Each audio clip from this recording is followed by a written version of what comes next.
Les chevaliers sont des fils de seigneurs qui consacrent leur vie au combat. Ils se mettent au service d'un seigneur pour quelque temps ou pour toute la vie.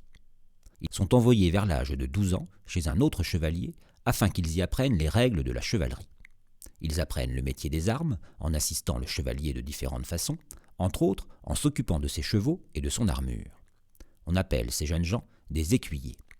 Ils apprennent aussi à monter, à se battre à cheval et à s'occuper des armes. L'adoubement est la cérémonie qui permet à un jeune guerrier de devenir chevalier. À partir du XIIe siècle, l'adoubement s'accompagne souvent d'une cérémonie religieuse qui varie d'une région à l'autre. La veille de l'adoubement, le jeune écuyer passe une partie de la nuit à prier dans la chapelle. Le jour de la cérémonie, il reçoit les armes des mains de son parrain. Un écu, un haubert, un aume, une épée et des éperons. Le chevalier prête serment de mettre son épée au service du droit et de la protection des faibles.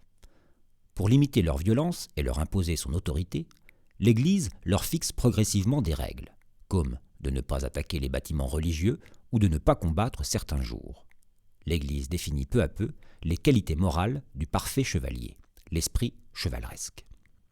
Ces qualités sont la prouesse, la capacité de montrer sa force physique, d'accomplir un exploit militaire, la loyauté, l'obligation de ne pas trahir les autres, et la largesse, le mépris des richesses et la générosité.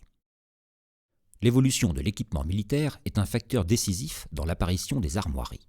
L'introduction de l'étrier et du fer pour les chevaux en Occident permet aux cavaliers de se vêtir de tenues guerrières plus lourdes et plus couvrantes. À partir du XIIe siècle, les affrontements évoluent. Les combats se déroulent désormais à cheval et la lance devient une arme indispensable. Les cavaliers disparaissent sous leur protection, les combattants, appartenant à la haute noblesse, arborent alors des signes de reconnaissance peints sur les boucliers et les bannières. Ce sont les blasons.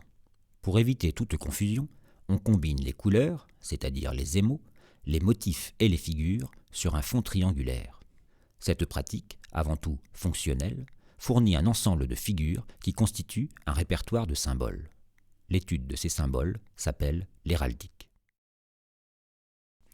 Pour s'entraîner au tournoi ou à la guerre, ils utilisent la quintaine, un mannequin de paille ou de cuir.